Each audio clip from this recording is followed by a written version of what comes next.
بسم اللہ الرحمن الرحیم۔ والذبح اور ذبح بین الحلق واللبۃ حلق اور سینہ کے اوپر کی ہڈی کے درمیان ہے۔ والعروق التي تقطع فی الزکوٰۃ اور وہ رگیں کہ جن کو کاٹا جاتا ہے ذبح میں، اربعۃ چار ہیں، الحلقوم والمری والودجان، حلقوم، مری اور دو شاہ رگیں۔ فإن قطعها پس اگر ان کو کاٹ دیا، حل الاکل تو حلال ہوگا کھانا۔ وإن قطع أكثرها اور اگر کاٹ دیا ان میں سے اکثر کو، فكذلك عند أبي حنیفة رحمہ اللہ تو اسی طرح ہے امام صاحب کے نزدیک۔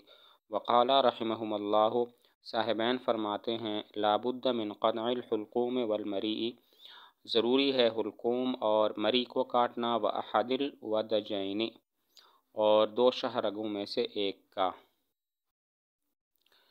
ذبح حلق اور سینہ کے اوپر کی ہڈی کے درمیان کیا جاتا ہے، اور جن رگوں کا کاٹنا ذبح کے اندر ضروری ہے وہ چار ہیں، حلقوم، مری اور دو شاہ رگیں۔ حلقوم سانس کی نالی اور مری کھانے کی نالی، اور ودجان کہتے ہیں دو شاہ رگوں کو، خون کی نالیوں کو۔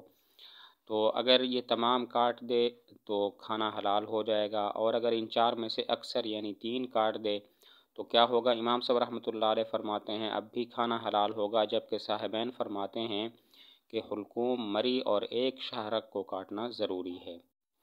ذبح حلق اور سینہ کے اوپر کی ہڈی کے درمیان کیا جاتا ہے، اور وہ رگیں جو ذبح میں کاٹی جاتی ہیں وہ چار ہیں، حلقوم، مری اور ودجان۔ حلقوم سانس کی نالی، مری کھانے کی نالی، اور ودجان کہتے ہیں دو شاہ رگیں جو خون کی نالیاں ہوتی ہیں۔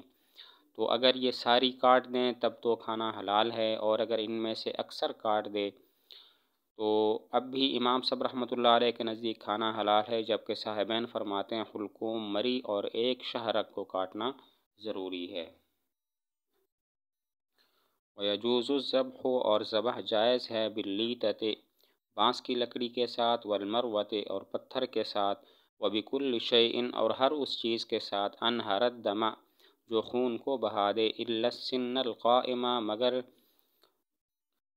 لگا ہوا دانت، والظفر القائمہ اور لگے ہوئے ناخن۔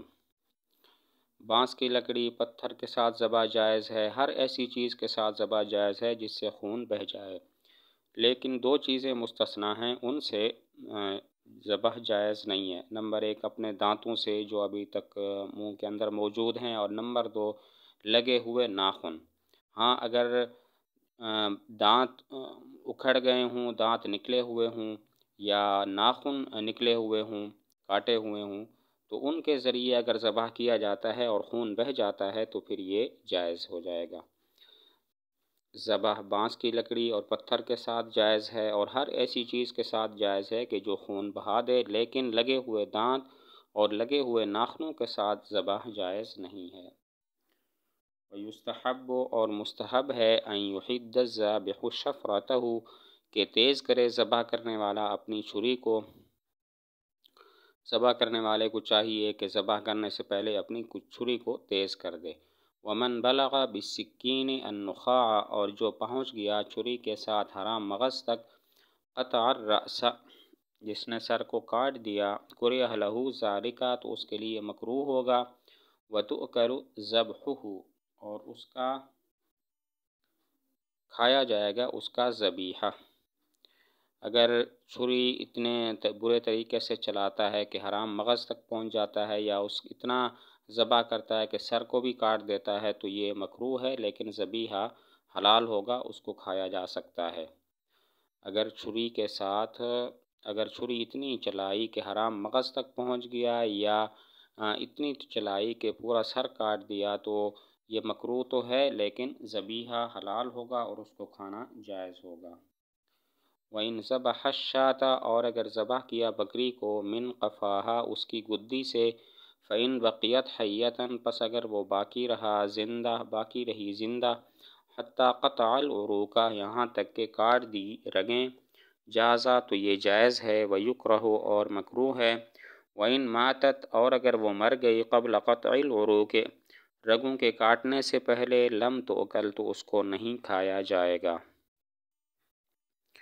گدی کے بل بکری کو ذبح کر دیا، گدی کی جانب سے بکری کو ذبح کر دیا، تو پھر دو صورتیں ہیں۔ نمبر ایک، رگیں کاٹنے تک وہ زندہ رہتی ہے۔ نمبر دو، رگیں کاٹنے سے پہلے وہ مر جاتی ہے۔ اگر رگیں کاٹنے تک وہ زندہ رہتی ہے تو یہ جائز ہے لیکن مکروہ ہے، اور اگر رگیں کاٹنے سے پہلے وہ مر جاتی ہے تو اس بکری کو نہیں کھایا جائے گا۔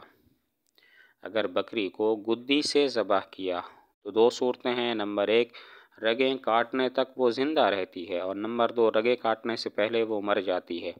اگر رگیں کاٹنے تک وہ زندہ رہتی ہے تو جائز ہے لیکن مکروہ ہے، اور اگر رگیں کاٹنے سے پہلے وہ مر جاتی ہے تو پھر اس بکری کو کھانا ٹھیک نہیں ہوگا۔ وَمَسْتَأْنَسَ اور وَمَسْتَأْنَسَ مِنَ الصَّيْدِ، اور وہ شکار جو مانوس ہو جائے، فَزَكَاتُهُ الذَّبْحُ، تو اس کی زکوٰۃ ذبح ہے۔ وَمَا تَوَحَّشَ مِنَ الْغَنَمِ، اور جو وحشی ہو جائے بکریوں میں سے، فَزَكَاتُهُ الْعَقْرُ، تو اس کی زکوٰۃ نیزہ مارنا ہے۔ جو شکار مانوس ہو جائے تو اس کی جو زکوٰۃ ہے وہ عام ذبح کرنا ہے۔ اب اس کو تیر مارنا یا نیزہ مارنا کافی نہیں ہوگا، لیکن جو بکری وحشی ہو جائے تو اس کی زکوٰۃ پھر نیزہ مارنا ہے۔ شکار کی زکوٰۃ ویسے تو العقر، نیزہ مارنا ہے، تیر مارنا ہوتا ہے، لیکن اگر وہ شکار مانوس ہو جائے تو پھر اس کو عام طریقے سے ذبح کیا جائے گا۔ اور بکری جو ہوتی ہے مانوس ہوتی ہے تو اس کی جو زکوٰۃ ہے وہ ذبح ہے، لیکن اگر وہ وحشی ہو جائے تو پھر اس کی زکوٰۃ بھی العقر، نیزہ مارنا ہوگا، والجرح، اور زخمی کرنا ہوگا۔ تیر ماریں اور زخمی کریں تو بس اس کی زکوٰۃ ہو جائے گی اگر وہ اس سے مر جاتی ہے۔ والمستحب فی الابل، اور اونٹ کے اندر مستحب النحر، نیزہ مارنا ہے۔ وَإِن ذَبَحَهَا جَازَ، اور اگر اس کو ذبح کر لیا تو جائز ہے۔ وَيُكْرَهُ، اور مکروہ ہے۔ وَالْمُسْتَحَبُّ فِي الْبَقَرِ وَالْغَنَمِ، اور گائے اور بکری میں مستحب الذبح، ذبح کرنا ہے۔ فَإِن نَحَرَهُمَا، پس اگر ان کو نیزہ مارا، جاز، تو یہ بھی جائز ہے۔ وَيُكْرَهُ، اور مکروہ ہے۔ اونٹ کے اندر مستحب نہر ہے، یعنی اس کی گردن پر نیزہ مارا جائے، لیکن اگر ذبح کرتے ہیں تو بھی جائز ہے لیکن مکروہ ہے۔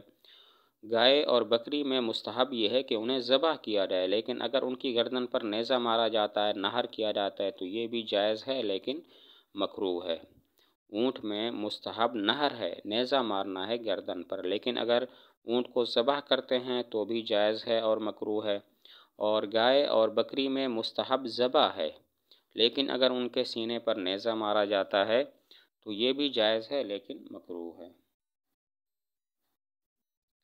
وَمَن نَحَرَ نَاقَةً، اور جس نے نہر کیا گائے کا، او ذبح بقرةً، یا ذبح کیا گائے کو، او شاةً، یا بکری کو، فوجد فی بطنها جنینا میتا، پس پایا اس کے پیٹ میں مردہ بچہ، لم یؤکل، اس کو نہیں کھایا جائے گا، اشعر، خواہ اس کے بال اگے ہوں، او لم یشعر، یا اس کے بال نہ اگے ہوں۔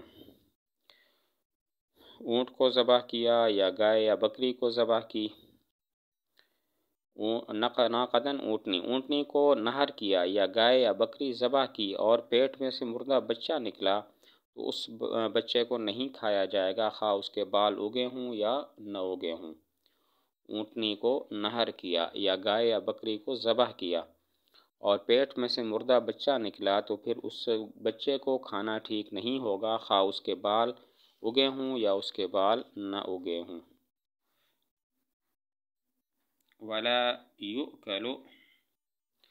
ولا یجوز، اور جائز نہیں ہے، اکل کل ذی ناب من السباع، کچلے والے درندوں کو کھانا، ولا کل ذی مخلب من الطیور، اور نہ پنجوں والے پرندوں کو کھانا، ولا بأس، اور کوئی حرج نہیں ہے، بأکل غراب الزرع، کھیتی کے کوے کو کھانے میں، ولا یؤکل الابقع الذی، اور نہیں کھایا جائے گا وہ ابقع کوا، الذی یأکل الجیف، جو مردار کھائے۔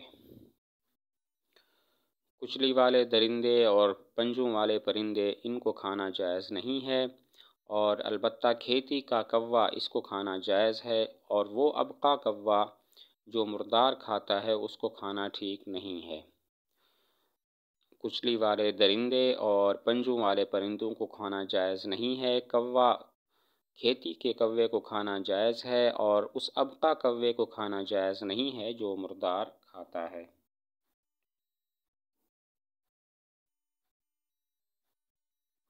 وَيُكْرَهُ اور مکروہ ہے اکل الضبع والضب، گوہ اور بجو کو کھانا، اکل الضبع بجو والضب اور گوہ کو کھانا، والحشرات کلھا اور تمام حشرات الارض کو کھانا۔ بجو، گوہ اور تمام حشرات الارض ان کو کھانا مکروہ ہے۔ بجو، گوہ اور حشرات الارض کو کھانا مکروہ ہے۔ ولا یجوز اور جائز نہیں ہے اکل لحم الحمر الاہلیت، گھریلو گدھوں کے گوشت کو کھانا، والبغال اور خچروں کو کھانا۔ گھریلو گدھے اور خچر ان کے گوشت کو کھانا جائز نہیں ہے۔ ویکرہ اور مکروہ ہے اکل لحم الفرس، گھوڑے کے گوشت کو کھانا، عند ابی حنیفہ رحمہ اللہ تعالی، امام صاحب رحمۃ اللہ علیہ کے نزدیک۔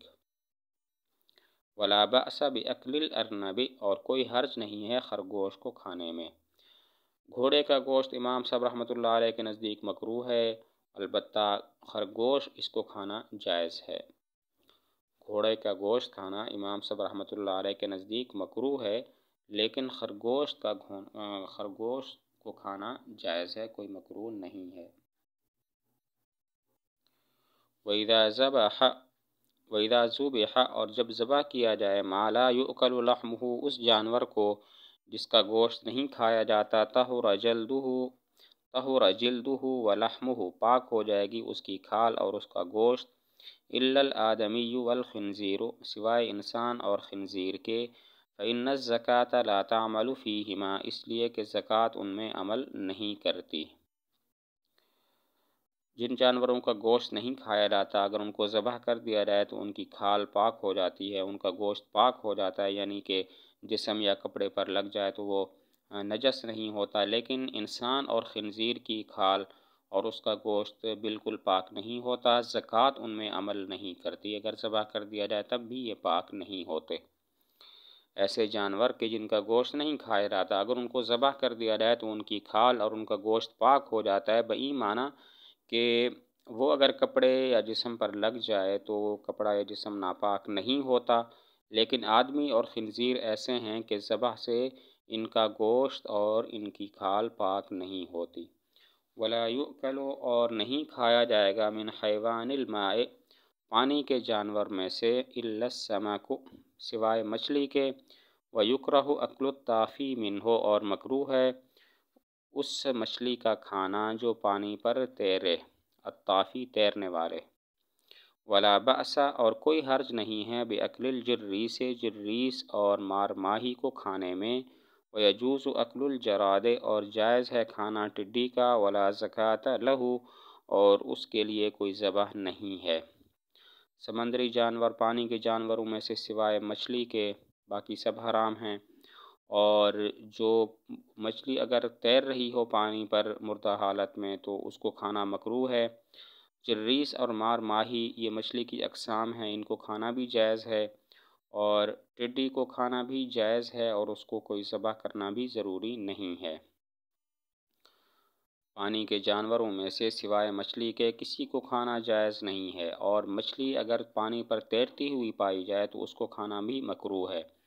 جریس اور مار ماہی مچھلی کی اقسام ہیں، ان کو کھانا جائز ہے، اور ٹڈی کو کھانا بھی جائز ہے، اور اس کے لیے ذبح ضروری نہیں ہے۔